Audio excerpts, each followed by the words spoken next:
So welcome to the channel, and what is our Tuesday how-to, Tuesday, or whatever we want to call it. Someone tell me what I should call it in the comments. It's just literally a little bit of something that we want to tell you that we're not going to put in the main video because people don't like me talking. Now, warning for this one, there isn't any doing at all, it's all talking, because if you haven't guessed from the thumbnail, all I'm going to talk about is what I think about and what a customer should think about when you're doing a garage conversion. So I thought I'd just go through a few bullet points before we then move on to, which you haven't seen it already, last week you would have seen the actual start of the garage conversion job.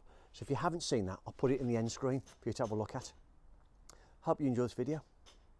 One of the first and most important ones is you need to apply to your local council. You don't necessarily need plans unless that's something you wish to do, to give you more information for you as a customer to give to the builder.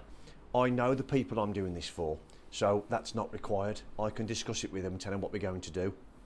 However, what we have had to do, we've had to apply for a building notice and building regulations, which means you're informing your local council that you are changing what is a garage to a habitable room, which means it's going to become an integral room of your house, whereas at the moment there's no doorway into this. It's cold, it's not insulated, it's got electric meters and things sticking out on the walls, there's pipes everywhere, there's no insulation in the floor. So in order for you to convert a garage, it's very important that you tell somebody you're doing it and you get it done properly. For you as a customer, if you convert a garage and you've not had it done officially in terms of telling people and get building regs to say it's done properly, if you were to come to sell your house, it could affect the sale of your house, because when solicitors pick up the fact you've got a garage conversion, it won't show on your initial plans of the house, and therefore they will question it and want to know and want to see documentation. So be aware of that one. Yes, it costs money. I don't know, or I'm not going to say how much it costs because it varies throughout different councils or different postcodes. So I'm not going to go into that, but please pay attention to that one. That's an important one. Secondly, when you're coming to do a quote for someone, you need to know what they want to use it for, so you can quote as exact as you can rather than guessing and then putting a silly quote in to cover everything that may or may not happen. So you as a customer needs to have a clear idea of what you want to achieve from it. Yes, you might not know the full ins and outs of, oh, can you put a doorway in there or that kind of thing, but you need to know what you want the garage for. If it's simply just to put one doorway in, let's say for argument's sake, you wanted to put a door into this wall here to go through into what is the existing house lounge area, and that's it, and you just want this as an extra sitting room with a door and frame on the front here instead of the garage door, then fine. So that's the next point that you need to make sure that you've discussed with the customer before you even come here. In most cases, customers will want some kind of door or window or whatever, or a combination of both, which in this case it's a door there and a window there. So what you're going to need to do, you're going to need to get a brick match. So all we normally do is we'll pick a couple of bricks, get sort of that close, like that, take a couple of good quality photos in good light, like today. We'll do one here, I'll do one over there, and I'll do one over there because it's all the same brick. And then we'll try our best then to match into this brick, so at least it blends in nice. Because although it's going to be obviously a garage conversion, you want to try and make it look as tidy as you can. Services. I've already said to you, where that window is there is currently a toilet and a basement. It's been in about 10 years. You have to excuse the wind if you can hear this on the microphone. And it's going into the floor. It goes a socket into the floor in the bathroom, I've looked, and it goes below this block paving. So you need to find where your manhole is. So I know from what the customer's just told me, it's through here, and there it is there. So what I'm going to have to do, just so I know potentially if I've got to break into it to get the shower and basin waste in, because I'll talk about what we're doing in a moment, I need to know how far down I've got to get to do that. Or is it a case of just breaking into the feed we've already got from the toilet? So if you look at the depth of that, you will sort of know really where you are here, because there's obviously going to be a fall, or in this case it's going to raise up to get to there. So what work you've got to complete here to do what you've got to do. which ultimately means you can work your labour costs out. You can work out, you've got to remove this, you've got to get rid of the waste, you've got to put stuff back in, you've got to get your pipe, you've got to get your fittings. So at least that's what you can work out. After having my conversation with a customer, I already know what they want in this room.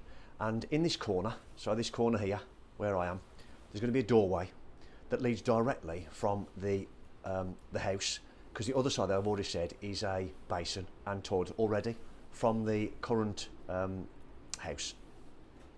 They want to be able to access the downstairs toilet as normal into there, but then they want to access this, which is going to be a bedroom area. So this is what the plan is. We're going to remove our basin from the side of that wall, because that at the moment, that drill bit is currently next to the basin. Going to put a doorway to the left hand side of that oak flooring there, and then roughly where the oak flooring is, we'll have a wall here like that, comes across here and then returns into there, and that is then going to be a wet room area. So again, if you have got to complete that, that's something else for you to think about, because it's going to be a specialist job. I don't do wet room floors and things, so that you need to speak to someone that can do that and ultimately get a price, whether you deal with it independently yourself or whether you get the customer to deal with them directly.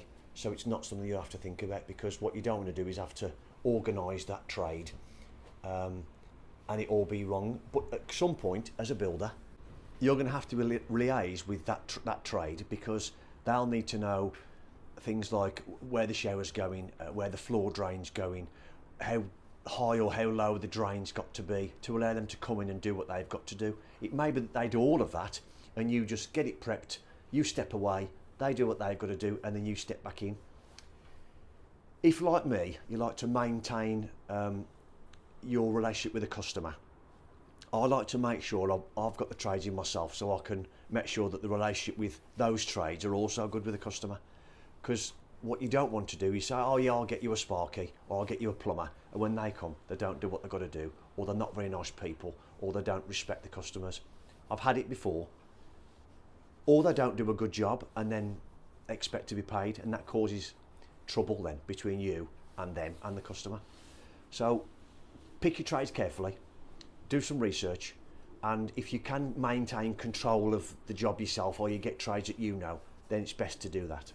Now, the last one really is that I know this ceiling's got to be raised, and there isn't a building regulation, which is what they've been told, the customer's been told, for a height in the garage conversion. There isn't one, because there's been an extension above here already, and what they didn't do, because we've already looked at it from upstairs, is what they didn't do was they didn't take out the existing, what was a flat roof felted garage ceiling. They didn't do that, they just built over the top. So when you're looking, what we know, looking in here, in there, and I'll show you more in a minute when I cut this out, we've got the existing flat roof rafters, and then we've got the floor joist above that, carrying the structure. Very, very important, and it could become 1A at the start. You need to know what that's made of. In my house, it's asbestos, and I know, as a contractor, I can't touch that. It's a specialist job. However, whether it's still the same now, a customer can take it down and bag it up and get it removed properly, but as a contractor, you can't, because you're not registered to do so. Seems a bit weird to me, but there you are. I know that is definitely plasterboard, because the customer's told me, and I can also see from there that it's plasterboard. So I'm confident when I start cutting into it that I'm not going to come across any nasties. I've got Hoover, I will be putting a white suit on, and I will be putting a mask on just in case, but I know and I'm confident that it isn't asbestos. So I'm going to cut a hole out here just so I can see what structure I can remove in this ceiling, i.e. remove all the flat roof rafters, or see if I can or can't. I might not be able to. Depends how the building contractor that did all the extension has structured all this in. Another point that I forgot to mention was regarding the roof. Now, I'm looking here, it's an integral garage. I've only got to lift it up a little bit, as we talked about, but it may be that if it's not an integral garage and it's on the side of the house, it may be that you've got to pick the roof up. So you need to discuss with your customer what you're going to do with that, because whether you have a warm roof or a cold roof or a pitched roof, it's all different expenses. So that's certainly worth thinking about. And from the customer point of view, you need to think what you want it to finish to look like when it's all done, whether you want it vaulted, whether you want it flat, you know, whether you want a lantern in it, whatever, you know, Velux windows, whatever you want to do. That's something you need to think about. Well, I've done my inspection hole and I've found exactly what I expected to find, and that is the underside of the old flat roof from the garage, which is the sarking boards, which I believe that's what they were called. So someone correct me if I'm wrong. There's the old sarking boards you used to put on top of your flat roof rafters before, like that. And then that is the felt that was on top of it. So I've cut it out just to make sure I was what I thought it was. And then from this line here to the underside of the floor, we've got 420mm, so we could potentially raise this ceiling 420mm, which is really good, with the exception from this point to here, because there is a pitch roof on. So what I will potentially look at when all this comes down is it may be that where the rafter goes up at an angle like that, I may be able to move the ceiling joist up the rafter and just give it, maybe put a bit of a sloped entrance here, and then try and pick it up to the same height as this one. I'm going to put this plasterboard back now, and then we can crack on with doing some more work in this garage. Well, I hope you've enjoyed that video and you may have got something from it if you are a builder that wants to quote for a garage conversion for the first time, or whether you are a customer that's thinking about getting a garage conversion. I hope that's helped you in some way, if not just to give you a bit of a thought of what you should be thinking about. Thanks for watching, and we will see you on the next one.